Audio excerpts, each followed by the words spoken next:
Esta es la imagen que los colombianos no quieren volver a ver. Es un bus incinerado en la vía cerca a Concepción, Arauca. 2 motocicletas también fueron quemadas. La intimidación armada paralizó el comercio en Saravena y obligó al gobernador del departamento a suspender las clases.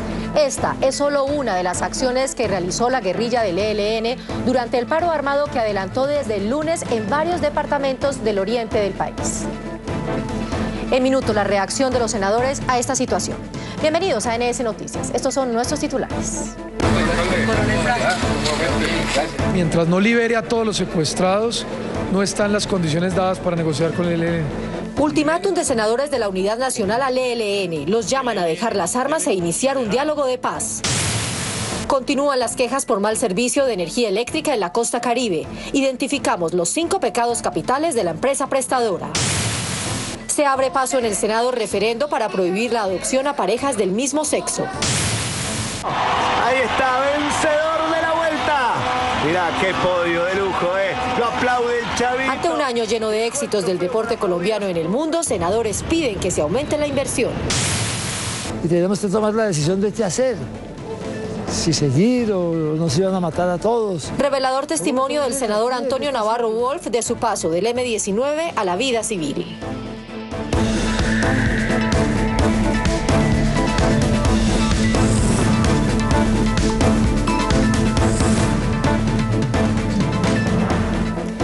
En las últimas horas, 120.000 madres comunitarias entraron en paro indefinido en todo el país. Ellas exigen que se les reconozca, entre otros, su derecho a la pensión. Y es que en días pasados la Corte Constitucional falló una tutela a favor de 106 madres comunitarias, reconociéndoles el derecho a la pensión. Y en la protesta de hoy, Marcela, estas mujeres piden que este beneficio se extienda a todas en el país.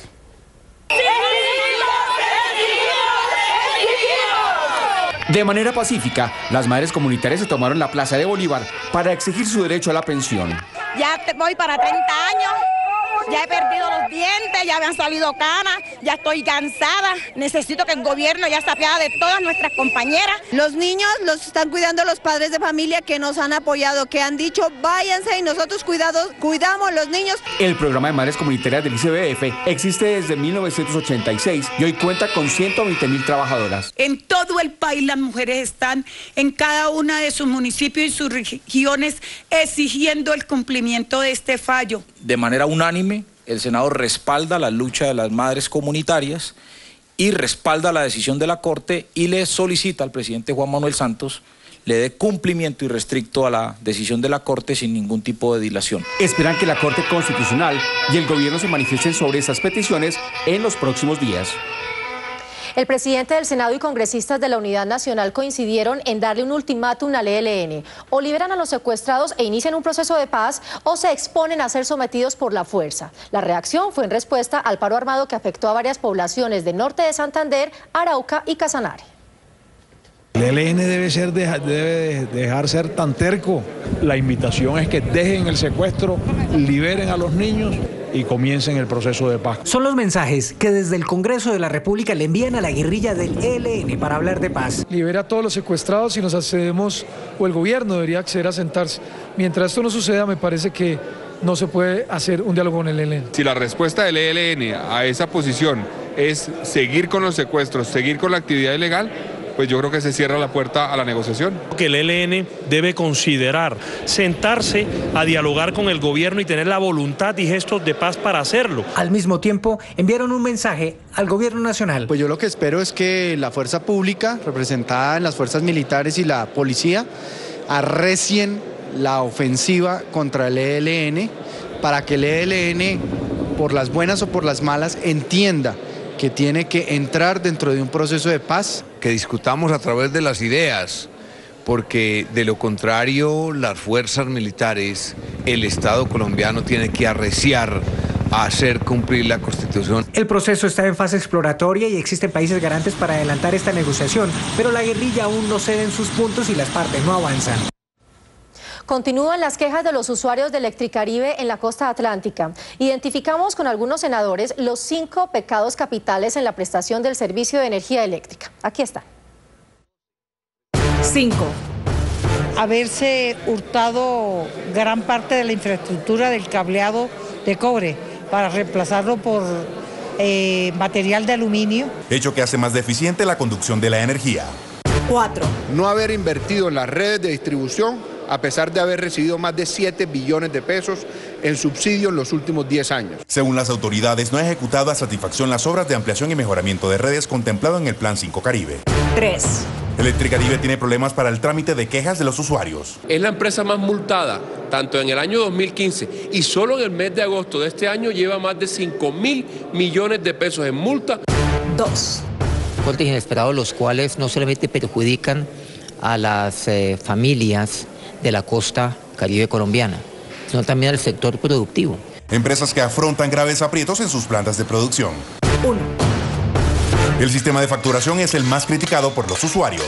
Obviamente las tarifas altísimas para una región tan pobre como es la costa caribe. Este tema de Electricaribe será debatido en plenaria de Senado y en la Comisión Segunda próximamente. Y en la Comisión Primera se abrió la puerta a un eventual referendo para prohibir que parejas del mismo sexo adopten a menores de edad.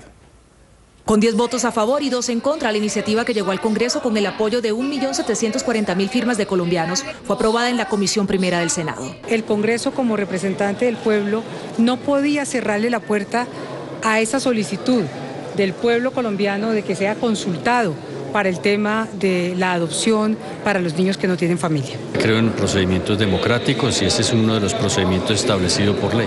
Los detractores de la iniciativa calificaron el proyecto de ley como inconstitucional y discriminatorio. Buscar la ciudadanía para ampliar derechos, no para negar.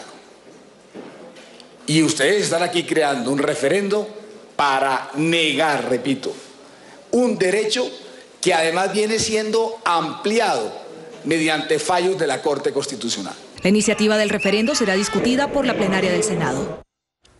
A la hazaña de los colombianos en los Olímpicos de Río de Janeiro se sumó esta semana la victoria de Nairo en la Vuelta a España y la destacada participación de Chávez y Atapuma. Sus veloces marcas frenaron la intención de reducir el presupuesto del próximo año para el deporte y aceleraron el deseo de los congresistas por mejorar las condiciones de los deportistas.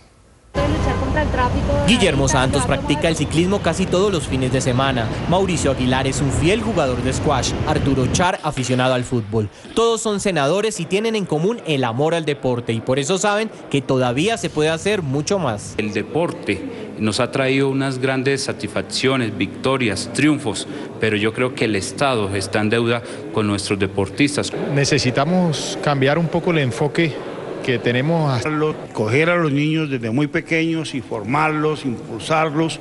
El presidente del Senado, Mauricio Liscano, es enfático al asegurar que el deporte debe ser promovido desde los primeros años de vida y de manera constante. Es el gran reto que tiene Colombia.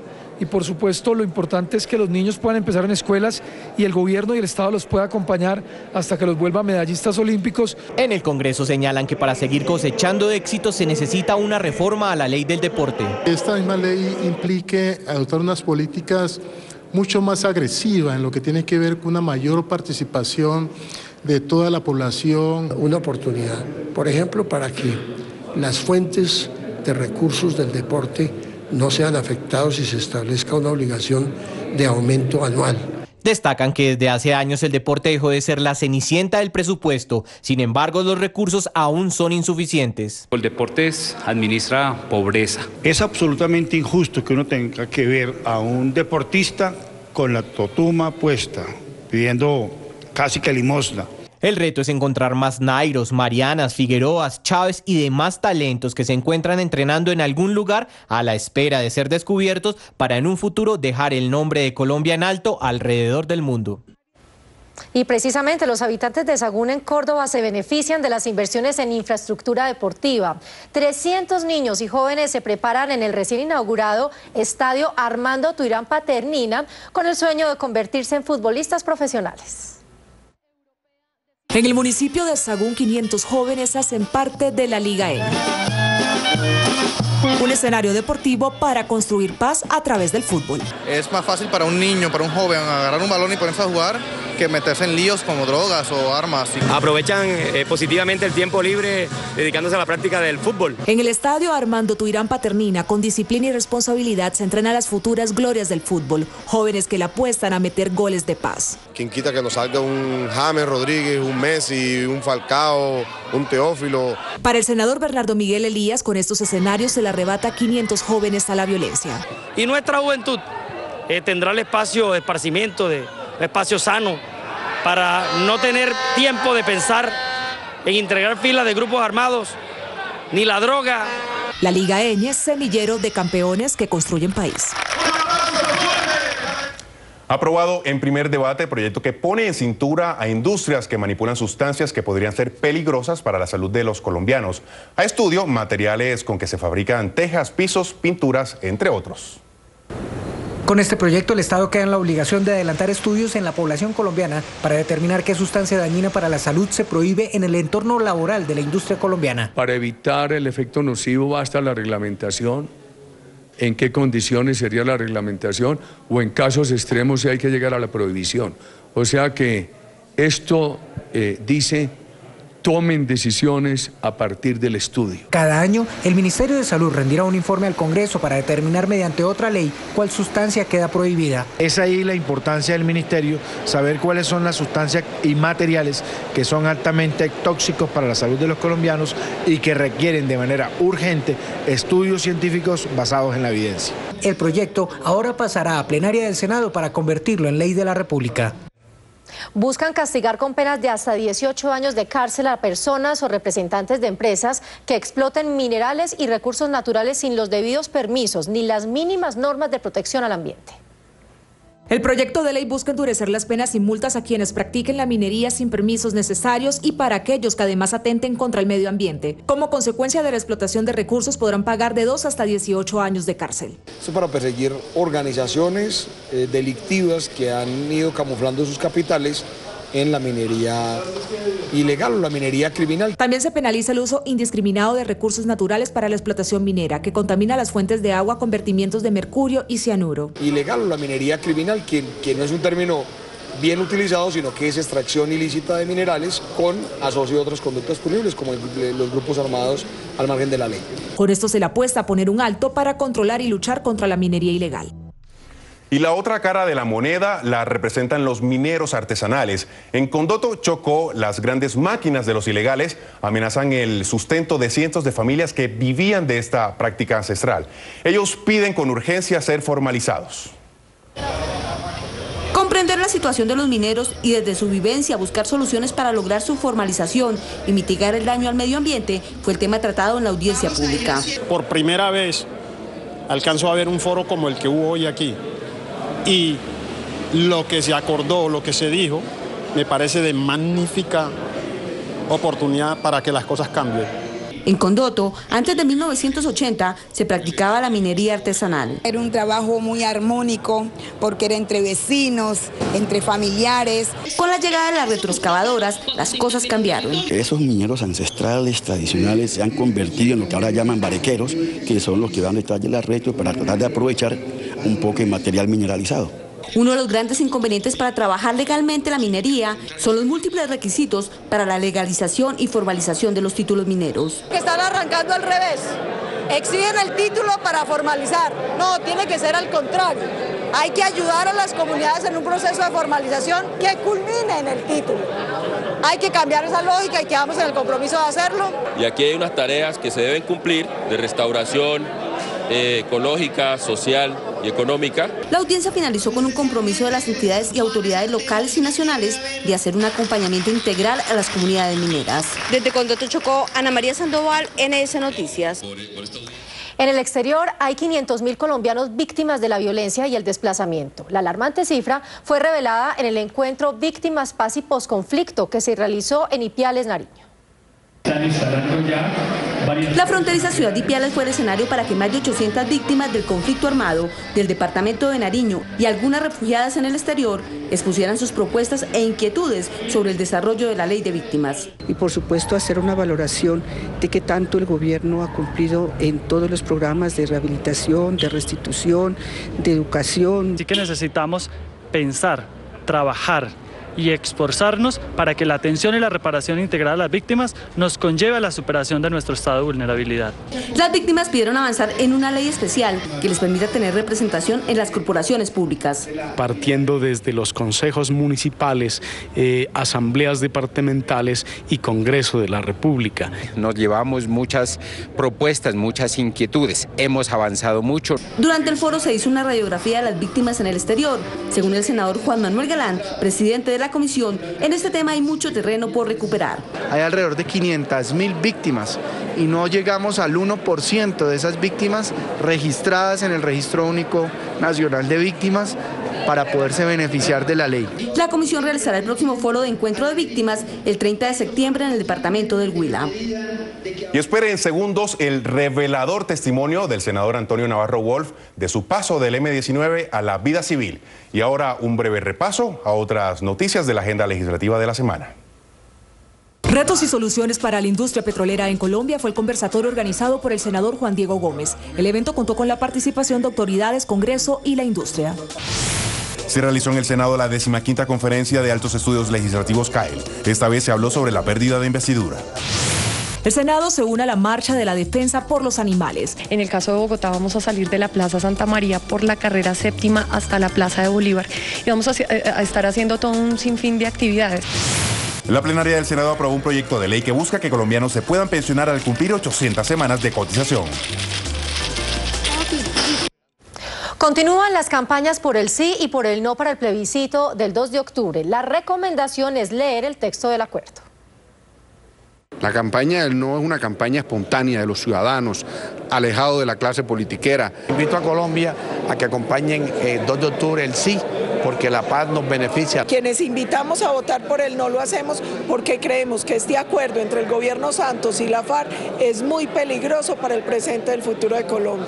Con lo que está haciendo nuestro presidente Santos de darle el sí por la paz a este país, ganamos todos los colombianos. Y cada vez ve uno en todos los sectores sociales y en todas las regiones colombianos más interesados en el tema del plebiscito. Explicándoles el contenido y dándoles tranquilidad sobre el hecho de que el plebiscito lo que va a generar es un proceso que es absolutamente favorable y necesario para el país. La inclinación del jefe de hogar por el sí o por el no es determinante en la decisión de sus familiares más cercanos. Esto se lo preguntamos a varios senadores. Estamos muy entusiasmados en mi familia. Yo mismo estoy viajando por toda Colombia y estamos repartiendo hojas volantes. Toda mi familia le dice no al plebiscito porque queremos una verdadera paz para Colombia. Un tío extorsionado durante años en el Huila todavía no se termina de convencer. Mi familia está sincronizada con una necesidad que tiene Colombia, es de acabar el conflicto armado, de acabar la guerra. Yo creo que en mi familia hay una actitud muy crítica con respecto a los diálogos de paz. Estamos a tarea, no solamente de reafirmar a los del sí, sino de convencer a los indecisos. Y pues en mi casa, en mi familia, que se han tomado el trabajo y de hacer la lectura profunda, hay un consenso generalizado por el no. No hay uno solo en mi familia que esté por una opción distinta al sí. Hasta ahora no he encontrado ningún amigo que diga que lo contrario, todos están diciendo que no. En NS Noticias queremos abrir más espacios de opinión. Hoy nuestro columnista invitado es el director de Red Más Noticias, Álvaro García. Álvaro, gracias por estar con nosotros. La pregunta es la siguiente: ¿qué debe hacer el Congreso si en el plebiscito del 2 de octubre gana el sí? ¿Y qué debe hacer si gana el no? Hola, cordial saludo para todos. Mi opinión es que independientemente de que gane el sí o de que gane el no, el Congreso está en una coyuntura histórica y tiene una responsabilidad enorme. Yo creo que este es el momento en el que el Congreso debe demostrar y hacerle entender a la población que realmente está jugando su papel de representación del país a pleno y a fondo. Creo que es un momento en que debe demostrar que no ha perdido su capacidad de debate, que no ha perdido su capacidad de control político y que tiene que aportar en este momento de verdad con toda su capacidad para enriquecer y hacer que esta coyuntura sea realmente positiva para el país. Ya veremos su tarea en la implementación de los acuerdos y juzgaremos en el futuro si su labor fue responsable o no fue responsable. Pero tenemos fe y la convicción de que va a ser de la mejor manera y que todos los colombianos, en la medida en que les toque su responsabilidad, van a hacer el mejor aporte posible en esta coyuntura histórica que estamos viviendo. Álvaro, gracias por estar con nosotros en NS Noticias.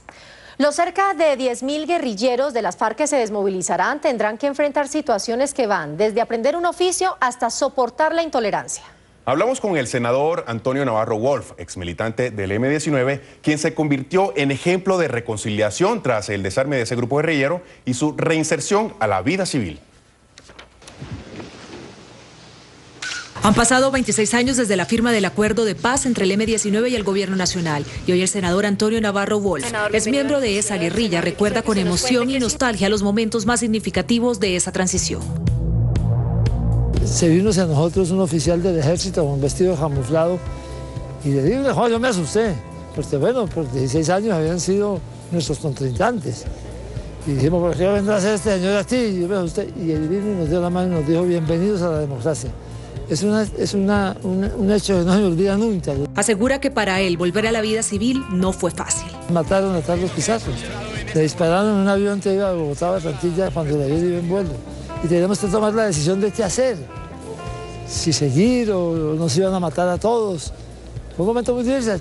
Tan difícil como volver a la ciudad. Estuve como una semana en un motel, ahí frente a la Plaza de Toros. Y después conseguir casa y empezar a normalizar la vida, volver a encontrarme con la familia. Volver a dormir en cama y no en hamaca, no tener mosquitos que lo estén pisando a uno, es una gran ventaja. Ya no conserva ningún elemento del M-19. Mantuve durante unos años los lingotes de acero en que se convirtieron las armas del M-19. Los tuve en mi casa ahí guardados en el sótano. Pero sí conserva en su mente algunos momentos vividos en el monte. Páramo en verano es una cosa extraordinariamente hermosa. Y ahora que se desarman las FARC, voy a volver al Páramo en verano. 26 años de vida civil y política que le permitieron ser alcalde de Pasto, gobernador de Nariño, copresidente de la Constituyente y ahora senador de la República, que busca seguir trabajando por un país en paz. Se va a construir un país distinto, un país donde las diferencias se resuelvan sin pensar siquiera en usar las armas. Si tienen una historia para contar, escríbanos. Nos pueden encontrar en Twitter como @NoticieroSenado y en Facebook como Noticiero Senado.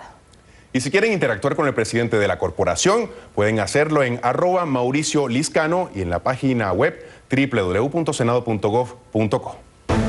Hasta aquí la información. Gracias por acompañarnos. Somos NS Noticias, el noticiero de los colombianos.